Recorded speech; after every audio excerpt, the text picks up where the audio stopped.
Hello ladies and gentlemen, welcome to these right here are going to be some WWE Hell in a Cell 2014 thoughts. So I thought this was a two-match card. The 2 out of 3 Falls match interested me, and the Ambrose versus Rollins match interested me. May I take a moment of your time to just talk about some business just for a second? I have recently completed my Christmas review. I talked about this on my live test last week. I need some help with it. It's not finished yet. I've recorded my bits of it, but I need some help. I need 10, 15 or so people to record a little video for me to be included in the Christmas vid. If you would like to be one of the people who is in that, get in touch with me, Twitter or Facebook. The links are below. It's going to be fun. I've got a lot. It's what I've recorded so far, I'm very, very pleased with. There's a lot of editing in this one, I'm afraid, which means I've got to watch myself over and over and over again saying the same thing. It's like, oh, but this one is funny, all right, is what I'll say. So, pay-per-view. We are live at the American Airlines Center in Dallas, Texas, which I'm sure you all remember was the home of Survivor Series 2003, amongst others. On the pre-show, we get Miz Down TV, where Sandow interviews The Miz. I've been hearing great things about this pairing. One of the things you see on Twitter, on social media, if you don't watch Raw like I don't, is this name keeps coming up again and again. Yeah. So it's amusing when Sandow copies Miz. Sheamus interrupts, and that's that. Yay. Well done. It is entertaining. It is. It's interesting because it's the kind of thing that it almost makes you want to see Miz, but Miz is meant to be a really bad heel, isn't he? So yeah, tricky one. It's can they? Sure, the best thing to do here is have a breakup between them at WrestleMania. It's like, can they? I don't know why, but I keep thinking it's later in the year than it actually is. I keep thinking like it's a week after the year, something like that. So I keep thinking the next pay-per-view's Royal Rumble is basically what I'm trying to say. I don't see how they can keep these two this going for another 4 or 5 months until we get to Mania. You know? Does that make sense? Mark Henry then squashed Bo Washington in about a minute, which is nice. After Bo tried to say he actually won, Mark gave him some more beats. It's utterly pointless, although I'm ashamed to share my second name with you, so tonight I'm Bo Washington line. That was quite funny.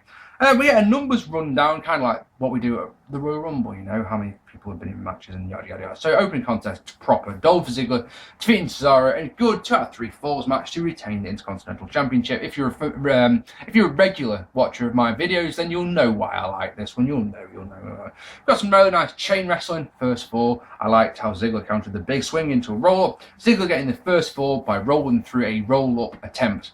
That was the first fall. And then Cesaro misses what I call the Zoidberg elbow. It's what Martin Kirby likes to use. Gets on the second ropes and hits an elbow off there. That misses. And so you're like, oh, there's your story. And Dolph Ziggler's a good one. Works the arm for a long time. He gets some good stuff. Gets a floating hammerlock, for example, that I absolutely love. When Cesaro counters a suplex attempt, shaking the arm out first, you know I love it. The suplex countered into a dragon sleeper and then an armbar, which is fantastic. Cesaro shows what an absolute beast he is by climbing up the turnbuckles with Dolph Ziggler still holding onto the armbar. It's an absolutely monstrous superplex, which is really, really nice, and gets a "this is awesome" chant. It's good.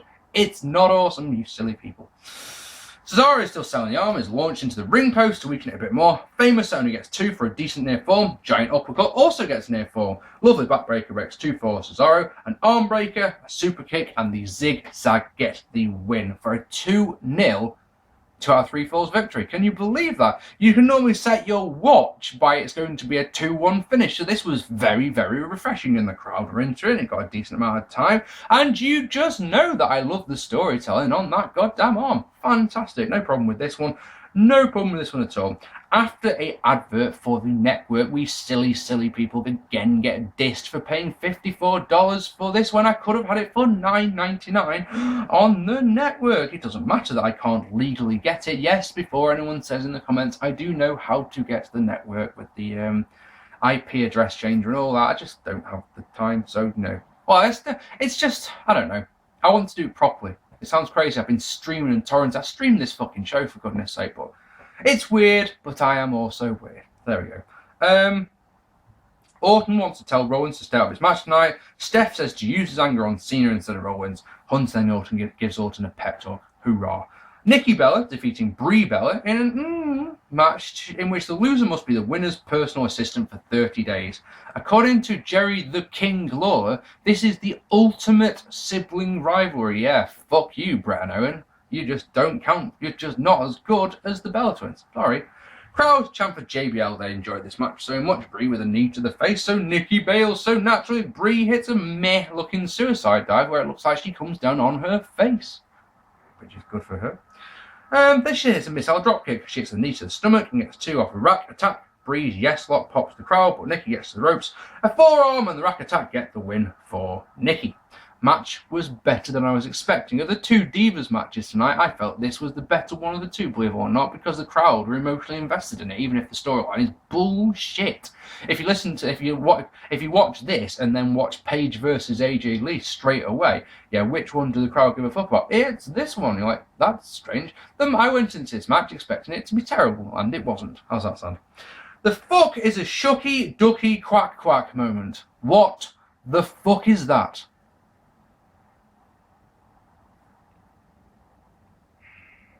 Oh, Goldust and Stardust defeating the Usos in an okay match to retain the tag team championship. Nothing really out of the ordinary with this one. One of the Usos, think it's Jimmy, plays face in peril and then gets a mild tag and then cleans house, and then there's miscommunication. No, it's not heel miscommunication at all. Stardust kicks Jey Uso, and then Goldust can hit, what's it called? What's that fucking move called? Is it the final cut? He gets the win with that. Generic tag match, nothing special. Right, team won. Nothing much to add other than we've seen it all before. After a few words from a breast cancer survivor, we get the big surprises. Next up is John Cena defeating Randy Orton. 3rd match on, would you fucking believe it? In a decent Hell in a Cell match to become the #1 contender to Borg Lasers WWE World Heavyweight Championship. Does Cena really need to be the #1 contender? Toll mentions how many times that John Cena's won the championship, and you sat there going, so why is he going for it again? He's a 15-time champion, yeah? Or is he 14-time champion? He's going for the 15. Something like, I don't care, I don't pay attention to things like that. The point is that I always say this, if you're a 16-time champion, you've lost the championship 15 times, all right? And the fact that Ric Flair, for example, who's the record holder, was a 16-time champion over a 25-year career, and John Cena wasn't. He's been in the company a decade, just over 12 years. That many championships, it loses all appeal. Anyway, that's a little bit. That's a rant we could do another time, isn't it? Actually, come on, one more thing. All right, just one more. Why should I care about John Cena's title chase when we've seen it all before many, many times? Real nice DDT gets 2 for Orton. He cheese graters Cena. Cole says that he's torturing Cena by doing this on some mesh which doesn't hurt. Not really the rack, is it? When you're stretched out and all your limbs are being pulled off. That's torturing someone, but whatever, Cole. Orton poses, eats a clothesline for 2, eats a clothesline for 2, but comes back by throwing Cena into the cell. Then showing just how much he hates John Cena with a chin lock in this grudge match. Which is really important. I sell, chin lock, fuck it. Cena comes back with the usual, but eats a power slam before he can get the masturbation drop.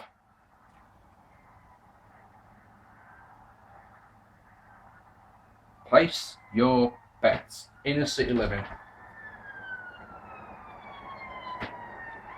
There's a boat going past. That's nice. Oh, it's the ambulance coming down till. Masturbation drop. Draping DDT is countered, but Orton is able to get a backcracker off the ring ropes, which is really good, about as good as it sounds. It's not as nice as you'd think it would be. And Cole, who is just my fucking hero, calls it a neck and backbreaker. Whatever. Cena gets a table out. Orton is able to counter AA attempting it 2 off a droppy kicker. He sends Cena into a chair that he had set up in the corner earlier on. That also gets 2. Orton puts a table in the corner. Cena wants a shoulder tackle, but it's an RKO out of nowhere, capitalising on the vines. That gets the 3. No, it doesn't. It doesn't at all. Orton gently pushes Cena through a corner table, through the corner table for another 2. He gets the ring steps, but gets suplex and masturbation dropped onto them. Orton counters the air and goes low. Punt is countered into the STF. Orton gets to the ropes, but it means shit, so he bails to the outside and breaks the hold, and Cena gets so mad about this that he throws the ring steps at him. That's just mean. We brawl on the outside, then we go through the finisher sequence, AA count, and then it gets 2, RKO, sorry, another AA is counted into an RKO, that gets 2, another AA is counted, that gets 2, sorry, no, another AA gets 2, sorry, AA, RKO, AA. RAC. Cena gets a table out and we head to the turnbuckle. Cena wants a leg drop off the top, Orton wants an RKO, Cena gets an AA through the wood for the win at a way too long in my opinion. 26 minutes. It was easily 10 minutes too long. Nothing wrong with the match. There's nothing wrong with this match. It's just like TLC last year. It's nothing we've not seen before. It's alright, yay, well done. Nothing technically wrong with it. It's not a bad match. It's just not very interesting. That's probably the best way. Sheamus defeating The Miz in a meh match to retain the United States Championship. Nice tilt-a-whirl backbreaker by Sheamus, but it's actually quite difficult to watch this match because Miz down on the outside is so fucking entertaining. And the problem with this match then is that Miz accidentally clotheslines Miz Dow, and well then you've lost all interest in the match. They go through a match where you sat there going, I just do not give a flying fuck about you or your championship. Yeah, so like I said earlier on, I'm happy to watch Miz because Sandow's out there, I suppose, but then if Sandow's taken out, it means that I'm just watching the Miz. And that doesn't interest me in the slightest. Oh, dear me. So, yeah, Miz comes off the top with something, eats a bro kick, 1, 2, 3, and then we get some comedy where, because Miz is down on the canvas, Sheamus picks him up and starts manipulating him, and because Mizdow copies everything that Miz does the same things. That's funny. There's a championship at stake here. Don't be doing comedy, but, you know, some people I'm sure thought it was hilarious. In the back, Nikki Bella tips a smoothie home to Brie, which is nice. JBL notes that if Brie doesn't like it, well, she shouldn't have lost. I suppose that's a good point. Rusev defeating the Big Show in a poor match. Rusev works the leg. Did I say Russo? I think I did, didn't I? Rusev defeating the Big Show in a poor match. Rusev works the leg, and you know I like it. Leg locks and elbows and all that jazz and getting a suplex, and it's all good. Big Show doesn't sell it at all. He gets up, shakes it out. That's enough of that. Doesn't like that at all. He does hit a modified lasso from El Paso submission move that I'm like, wasn't expecting that. KO punch doesn't work, spear does. Mark Henry waddles out, Show gets 2 other chokes on, super kicks for both the faces, and the Accolade gets the win. Happy fucking days. Yeah. You know they like the leg stuff, but the fact it didn't go anywhere and also didn't play into the finish at all. Pointless. Absolutely pointless. 0 redeeming features from me, and that's a dud.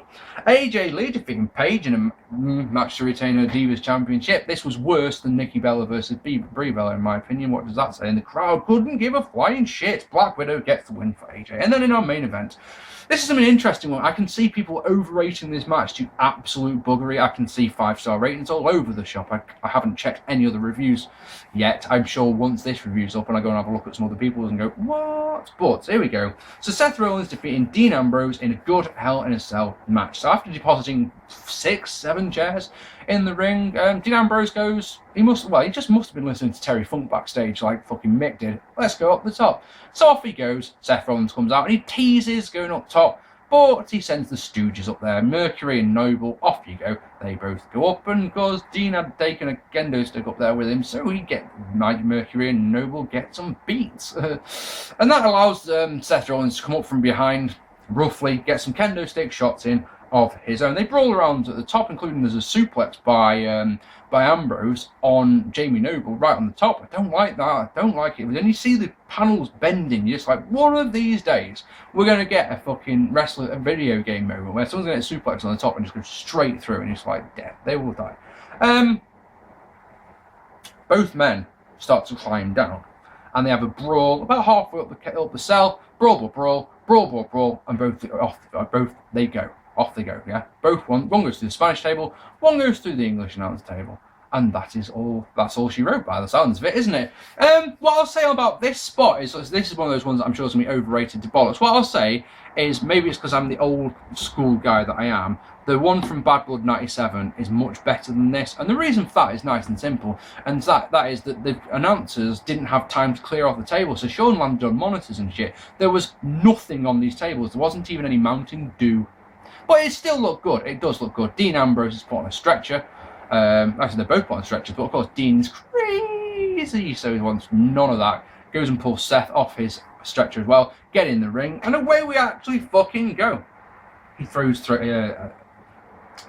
big pop as that happens, as Dean Ambrose demanding that the door is shut, like I say, big pop for that. And away we go. Dean has a bag of tricks, but he starts off with a chair shot or two, then a dropkick into the cell, then a suicide dive into the cell. He tries a suplex on a pile of chairs, but Rollins is able to counter into one of his own. He wants a suplex to a table that had been set up on the outside, but that's countered. Seth falls onto the table, Dean with a Macho Man elbow off the top. I'm surprised I didn't get a CM Punk chant, to be honest. There wasn't any on this show. If there was, I didn't spot them. Isn't that fucking amazing? But there was a chance to do it. He used to do the Macho elbow all... Oh, never mind. Fuck it. Kane out to blast Dean in the face with some fire extinguisher foam, and that allows Seth to hit a powerbomb through a table and there on the outside, and then get in the ring and hit a cokestomp for 2. More chair shots. Dean comes back with a Riddick lariat and a shot with the Money in the Bank briefcase for 2. He gets out some cinderblocks, puts Seth Rollins' head on them, and the lights go out. And you're going... Interestingly, I sent someone a message on Facebook an hour into this show saying, dude, where's fucking Bray Wyatt at the moment? And they said, don't know, boss, I haven't seen him for a while. And interestingly, look who it is. There's a guy speaking in tongues by the sound of it, and then when the lights come, well, the lights don't even come back on, just a lantern appears in the middle of the ring, and there's smoke coming out, and there's an effect where it looks like there's meant to be a figure coming out of it or something like that. But then Bray Wyatt appears and smashes into Dean, hits him with the rock bottom, which I forget what he calls it, which means that Seth can get the win. And you sat going, oh, I don't like that finish one bit. I don't like it. I guess we get Dean versus Bray now. That's never a bad thing, is it? That's never going to be a bad feud. But I don't know. Part of me feels that this feud is now left unfinished. I suppose that could be a good thing if they're going to do a Mania match down the line, for example. But yeah, all that punishment, all that beats, and Seth is able to get the win. I mean, sorry, Dean loses off a slam. I mean, I just thought it'd be more than that to put him down. He could survive going through falling halfway off the cell through a table. You know, that's fine. Chair shots and all shots. That's all fine. But one slam, that's a lot. That I really, really don't like. I really, really do not like that. 3 good matches and 3 dud matches, and not a lot of great in between, you know. 5 out of 10 is probably the best I can go. Yeah, that's probably the best. Like I say, 3 duds. The 3 matches that, I mean, they're all right. They're not worth going out of your way to see, is what I'll say. You might want to see the main event for the crazy spot off the cage, but no, it's not. No, it's an all right. It's an average show. It's not as good as Night of Champions was, I felt. All right, ladies and gentlemen, I've been Mark P. I would love to know what you thought of this pay-per-view down below. If you haven't already, hit that subscribe button, hit the like button, leave me a lovely comment. I have been Mark P. I will see you all very soon. Thank you so much for watching. Take it easy. I'll see you soon. Bye-bye. When I'm Peter Gilmore, you told me that I had to come on a video and tell my subscribers, my viewers, my fans on Facebook and on Twitter how you have buried me in on your videos, and that I've got to admit that you've buried me and that you have won the war. So Peter, from the very depth of my soul, I just want to say, fuck you. 3 videos, no burials, alright? You say that my dreadlocks are fake, for example, and you tell me that my videos are boring and that no one watches them despite lots of people watching them, and you tell me that you don't like my videos but you still watch them, and you tell me about Sean's View Entertainment, a guy that you can't stand and you think is a retard, yet you watch all his videos and are subscribed to him. Should I keep going? These aren't burials, these are just points. If I make a burial vid on you, if I do a response to you, what do you do, Peter? What do you do? Right, if I counter for a point and you know that I'm right, what do you say? Who cares? That's what you say when you're buried. That's what you say. You can't counter any of my points that I can make. You haven't buried me at all. Alright? So what I want to see, what I want you to do for me, if this is your best attempt at burying someone, alright, give up now. Alright? Because these are terrible. These are terrible, terrible attempts at burials. If you're going to bury me, can you at least do it properly, please, for me, Peter? Because at the moment, these aren't worth my time. And you seem to have a very large obsession with me, because you ain't half talking about me a lot at the moment, aren't you? You didn't win. You haven't won anything. I guarantee you that. Tatty bye. Fucking idiot.